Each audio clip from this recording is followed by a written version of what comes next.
Hi, I'm Dr. Connie Mariano, and welcome to House Calls. This is our September show. I can't believe it's already September. Everybody got through the summer okay. Kids are back in school.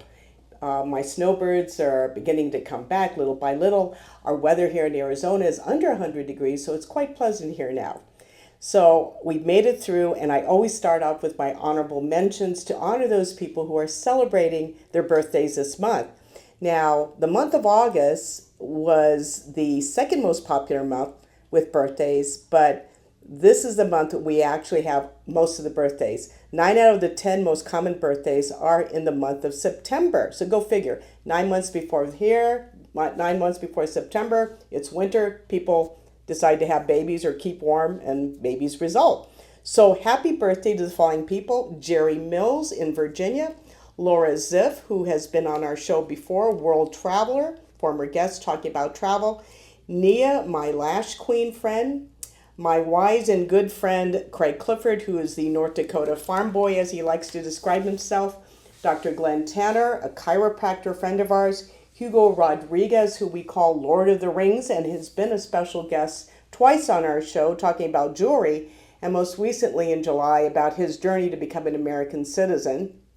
Suzanne Haniotis, happy birthday. Steve Salyer, who is a dear friend of ours.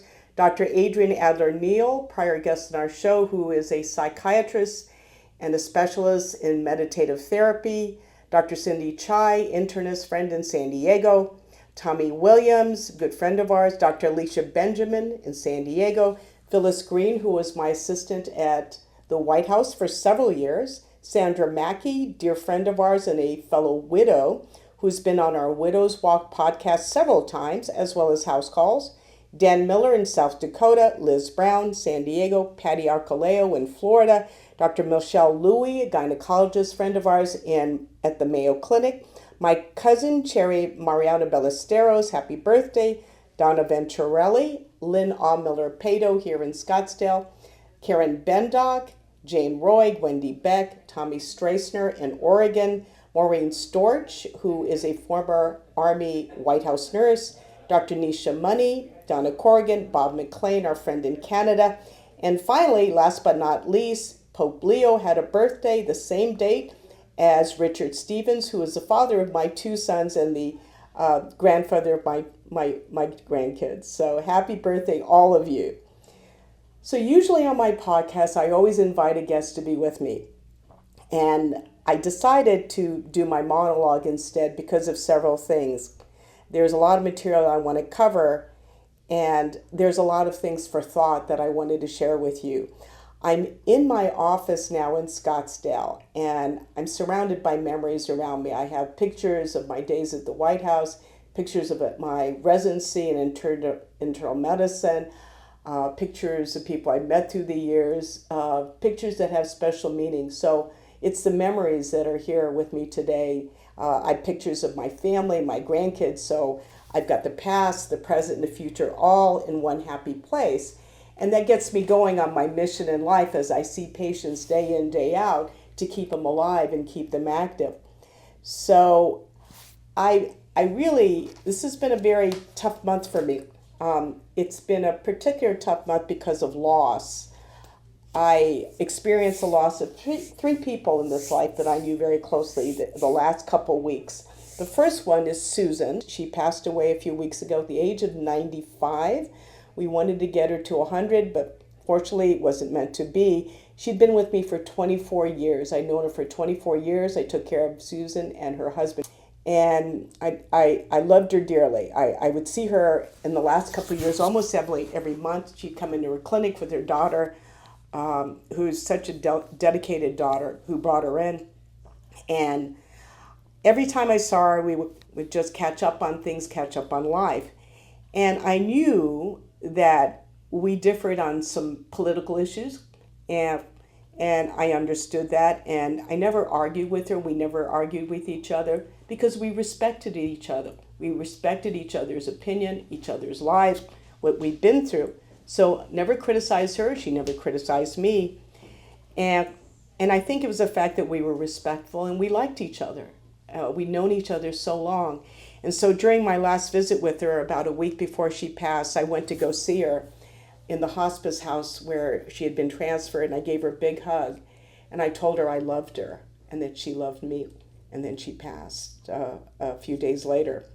The second death that I've had in the last few weeks is my cousin Jerry, my paternal cousin, who died at age 63 in Boise. And he had been estranged from our family for several years. And his sister reached out to me because his children reached out to her and my Uncle Ben, who is in his 90s, to say that Jerry had been hospitalized with a cerebral bleed. He had had heart disease, bypass surgery prior, was not in good health. So he sadly passed away on his own in the hospital in Idaho this month. And then the most recent death was my Aunt Tate, who lived in Los Angeles. She died at 79, and looking at her, she looked young, vivacious, active, loved to dance. And she died of liver cancer. She never drank, never had hepatitis, never took any medicines. She just lost the lottery for genetic predisposition to malignancy. And so she struggled with surgery, chemotherapy, immunotherapy, everything possible. She wanted to live so badly. But in the end, death took her, and she was surrounded by loved ones and family. So I grieve for the loss of these lives. And I miss them as human beings. It's a loss of a soul in this life. I know they've moved on to the next life. And when they die like this, I don't even remember their political views because it doesn't matter who they voted for or who they were for or what they thought about different issues. I just cared about them as people, as human beings, and that they were parts of my family and my background, and that love has no political boundaries or viewpoints. It's just straight love. So I grieve for their departure in this life, but I also grieve for two things that we've lost in our society over the past 10 to 15 years. And the first one is respect. We've lost respect of other human beings. We've lost respect of life. The loss of respect of another human being's opinions and their viewpoints. We don't respect that. If it offends us, we criticize them openly. We call them names. What a horrible thing to do. If they disagree with you, they become your enemy. If you think like me, you're okay. But if you don't, you're deplorable. What a horrible thing to think of. And to the point where you disagree with them so much, you don't even know them. You just disagree with them. You hate them. You don't even know them, but yet you hate them to the point you would even take their life. The other thing we've lost, the second loss, is kindness. When was the last time somebody was kind to you? Do you remember that? Do you remember the last time you were kind to somebody without getting anything in return? I see a lot of meanness in social media. I think social media has allowed people to be mean because they can be anonymous. They can hide behind their comments. Nobody knows them. Nobody can see their face. Nobody knows where they are. So there's a lot of that. There's no kindness. Very few people are kind. I see it on television a lot. People think it's cool to yell at people, make names, yell and scream at them, just do horrible things to them. Just be mean. You rarely see kind. Kindness rarely makes the front page of the news, right? It's rarely seen. You don't give awards for being kind. Politicians, how often do you see a kind politician, right? It's ruthless. You got to have tough skin. Got to fight back with them. You got to be louder and meaner than the other guy or gal to win an election. When it's really supposed to be the good of our country, you got to be mean to do that. How sad that you have to be mean. So it's a loss of our respect. It's a loss of our kindness. And instead of showing kindness, people kill. They kill other people. When you kill others, and I think of assassinations right now, I think when they try to eliminate the life of somebody they disagree with, you think you silence them. I think this is what the assassins and killers think, that if I kill that person, they're gone from this life. They're gone. I don't have to listen to them. I don't have to listen to the ideology. It will eliminate them. But you know what? It's the opposite. It's the backlash. You don't eliminate them. You've just martyred them. They become more important, bigger than they were in this life. So it's backfired on the killer. It's backfired on you. So what I'm talking about is last week's assassination of the founder of Turning Point USA, Charlie Kirk. I never met or knew Charlie Kirk. He lived here in my town. He and his wife attended my church. I have friends and patients who knew him. I would see him occasionally on television, listen to what he stood for. I'd listen to his viewpoints. But his death struck me in a very personal and painful way. And I wanted to talk about that and how it applies to all of us. Charlie was killed in Utah. My husband John was killed in Utah. An assassin's bullet took Charlie's life. A glider crash took my John's life. Both left behind wives who became sudden widows. Erica and I became sudden widows. Erica Kirk last week became one of the 700,000 new widows in this country. I joined that club before her. This is a club that none of us wanted to join. I joined it 6 years ago. We loved our husbands. We love our husbands. And we were in love with them when they died. I see many couples in my practice. I see many couples been married a long time. And the thing I've observed, there are couples in marriage who love each other, but are no longer in love. So it's a special gift to love your spouse, but still be in love with them. Being in love is an active form of love. So we loved our husbands, and we still love them. But in another thought that came that perhaps can bring some tiny bit of comfort to other widows, and particularly to Erica, both our husbands died doing what they loved to do. John died flying his glider. He was on a high. He had won first in the nationals competition at the task the day 2 days before. He felt glorious. He was happy. He loved flying. He loved being in the air. He loved doing that. And Charlie, you know what? He died doing what he loved to do. Talking with America's youth on a college campus, asking them, using the Socratic method of asking them questions, challenging them to think. None of them, neither Charlie or my husband, died as an old man who would be forgetful, feeble, and frail. That's not how we will remember them. We will remember them as young and strong, but we will also remember the message that they gave to us in their lives. When there's a sudden death, it is followed by shock and awe. Widows know very well that the two tests of other human beings is, how do people react to my husband's death? Do I get people who ignore it? The majority of decent people will give us condolences. Sometimes they mean well, and I've asked other widows, what is it you don't want to hear people say? And what bothers them sometimes is they'll say, oh, he's in a better place now. And we would say, well, if you're in a better place, he'd be here. But what they're trying to say, he's in heaven. He's in a better place. But it's still hard to accept that when you're grieving about your husband. But do people offer condolence, sympathy, and love? Or what we're seeing now, they offer anger, hatred, disgust of anybody who disagreed with his ideas. Just an idea. They didn't even know him. They didn't know he was a father, husband, friend of others, a son of others. So I look at the other way. Those people who are mean, who react in a negative way, are very outnumbered by those who bring awe and beauty into the world in response to death. If you look on social media at the thousands, hundreds of thousands of tributes around the globe to this one life's loss, it makes you tear up. It makes you tear up. The outpouring of love, kindness, tributes, how it touched so many lives. As a doctor, I am no stranger to death. Absolutely not. My job for the last 44 years as a physician is to prevent death, postpone it as long as possible, avoid it, but you can never run away from it, because inevitably all these people, all of us will die. We will leave this earth in one way or another. It's imminent.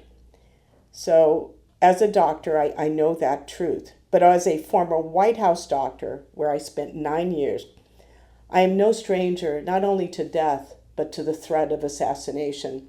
When I arrived at the White House in 1992 as a Navy doctor to George Herbert Walker Bush, we were taught by Secret Service to stay out of the perimeter of where the president would work in large crowd. And I would ask them, well, why can't we stand beside the president? He's working the crowd, shaking hands. And Secret Service says, no, you don't want to be in the kill zone. That's what they call it. Where the president goes, that perimeter, where you're standing beside him, is the kill zone. If you realize anybody wants to get him, shoot him, they're in the kill zone. And so I trained the doctors in the White House unit, and after me, you can't save his life if you're dead. So get out of the kill zone and position yourself in a place where you can respond and resuscitate him and get him to care. So when I became the director of the White House Medical Unit under President Bill Clinton, I sat down with the President's Secret Service agent and I said, Rich Miller was his name, how do I do my job better than my predecessors? How can I help the President and the White House Medical Unit do its best job? And he says, Connie, the reality is it isn't if the President gets killed in office or any President gets killed in office. It is a matter of time when. So you be prepared for the when it happens, the worst case scenario. So I worked hard and I spent 9 years of the medical unit revamping their emergency response plan. I brought in 24/7 emergency care to the president. We worked closely with Secret Service to train them. I brought in emergency medicine doctors and specialists so they knew what to do to resuscitate. Secret Service is supposed to prevent putting the president at risk of attack, and then they would rescue him and we would be involved in the initial resuscitation in the threat of assassination. But the other thing I worked with was the 25th Amendment, which is a whole different topic. So growing up, I'm going to rewind the clock. I grew up in Washington, D.C. in the 1960s. My dad was Navy. We were stationed in D.C. back then.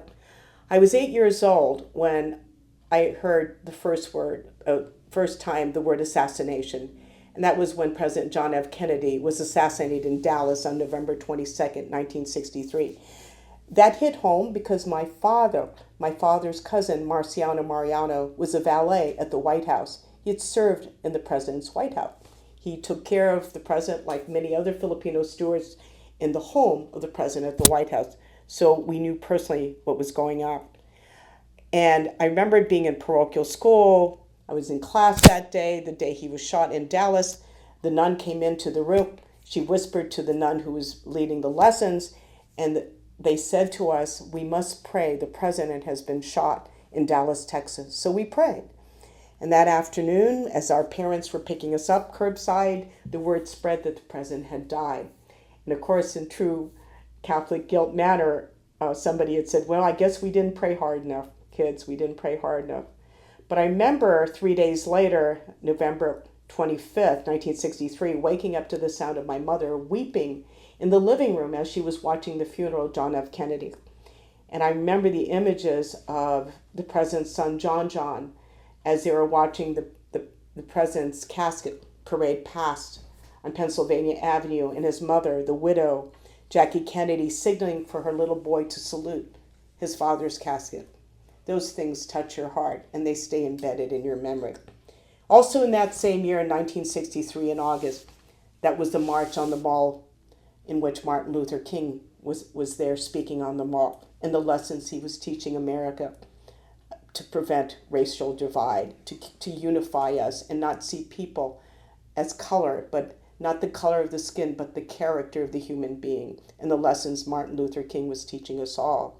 I was 13 years old, living in Taipei, Taiwan, on April 4th, 1968, when Martin Luther King was assassinated in Memphis. Then 2 months later, June 1968, Robert F. Kennedy was killed in Los Angeles. Then in January, fast forward 1981, I was a senior in medical school in Bethesda, Maryland, and there was an attempt on the life of President Ronald Reagan. Since then, there have been 2 documented assassination attempts on the life of former President Donald Trump when he was running in office last year in 2024. So these deaths and attempts on the lives occurred because people disagreed with these leaders for what they said and what they believed in. They didn't like him. There was something about him they just didn't like. And they said, well, I'll just take care of that. I'll eliminate them. I'll just kill them. That was their answer. But I guess they can't figure it out that assassination or attempts to kill them didn't silence them at all. Instead, they made them bigger, greater, in many, many ways, and more people advocating them. So it backfired on him. So, as White House doctor for 9 years, I served 3 different administrations. The presidents I served were both a Republican, two Republicans and 1 Democrat. In fact, I spent 8 years with President Clinton, who has been a dear friend of mine since that time. His family, all his staff. But he was a Democrat, right? Different from a lot of the ideology I grew up with. So I took care of them as people. I wasn't there to argue with their political leaning. I did my job. That was my job. And if I wanted to express an opinion, I vote a certain way. We have that obligation to vote. It's our right to vote. If we're American citizens, you vote. But I also took care of members of the press corps, and I watched them at work. I knew them as people. And I learned a lot watching the press corps travel with us around the world. And I would watch the president give a speech, and then later I'd listen to the news feed or watch the talking heads. And sometimes I would say, well, gee, I didn't get that from the president's speech. Is that what he said? So it really struck me the power of the media. So everything you see, hear, and maybe ultimately believe is through a filter, my friends. It's through the filter of the media. How do you get your news? Is it on TikTok? Is it on Newsmax? Is it on the Wall Street Journal? Is it on CNN, MSNBC? They will all have a certain flavor, Some people like cake. Some people like pie. Which one do you go? But the thing is, it's the emotional attachment to whether you like cake or pie, right? And so there becomes a duality, a plurality of that. But what happens is a divisiveness. So anybody who likes pie, I hate them because I like carrot cake better, right? It sounds ludicrous, doesn't it? But that's what we're seeing when you label people and you demonize them. And I see how social media is neither social or media. When I have private parties for my family, I ask my guests, do not post this on social media. Do not.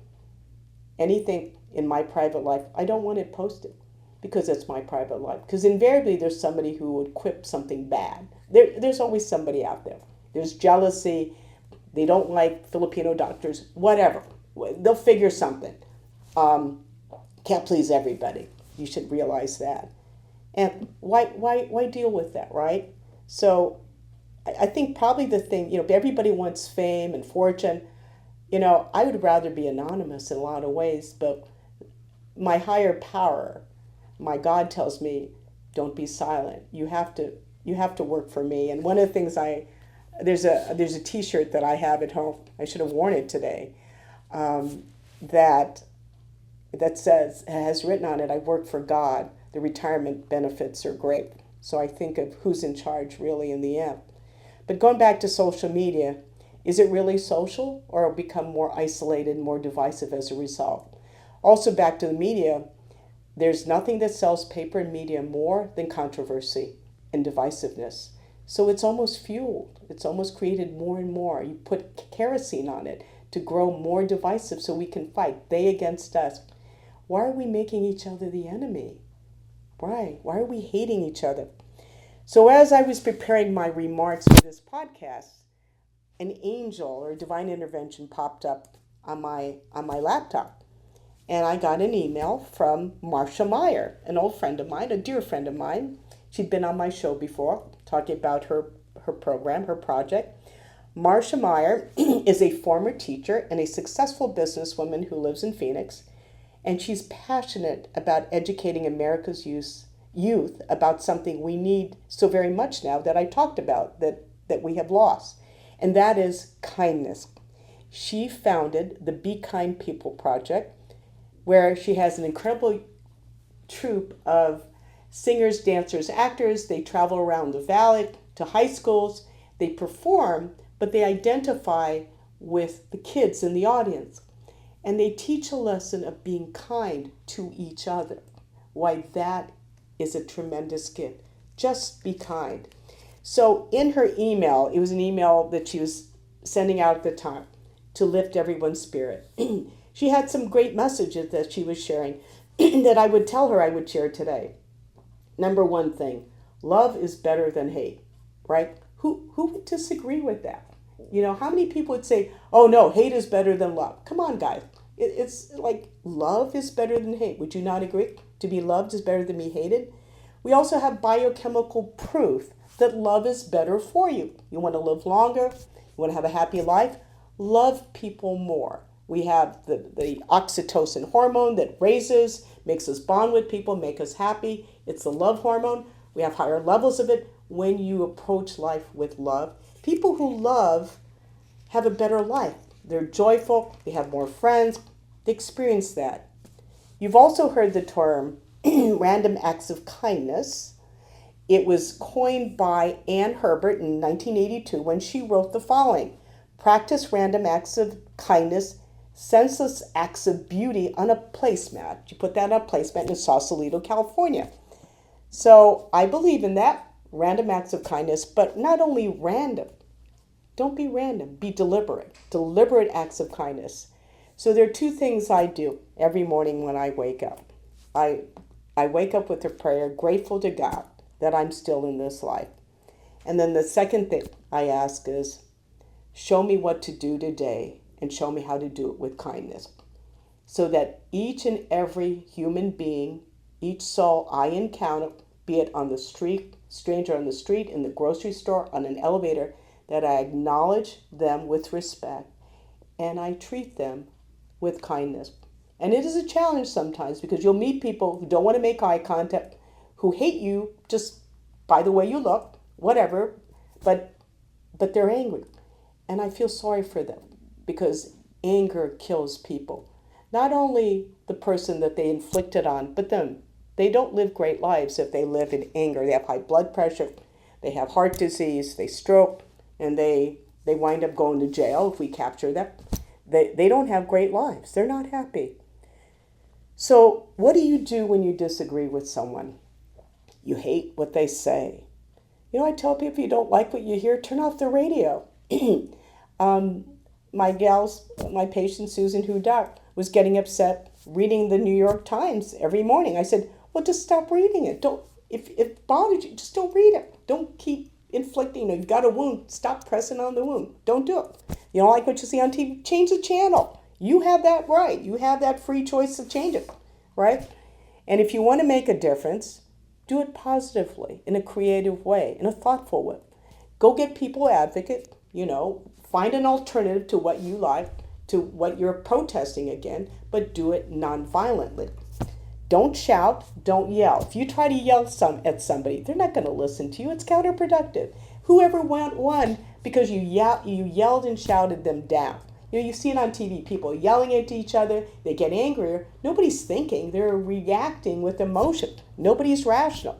And do not be violent. We're over and over again. If you have to shout and bully someone to get your point across, people aren't going to be open and to embrace your philosophy. I mean, you're a bad example of your philosophy. Gee, I want to be like that jerk there. Gee, man, he espouses exactly what I want to be. What a rotten sales maneuver, right? Be like me, I'm a jerk. You want to join my group? Who wants to do that? So they will react to defend themselves from your anger. So don't be angry. Learn how to convince people in a non-violent way of your viewpoint with respect and kindness. Let them listen to what you're saying.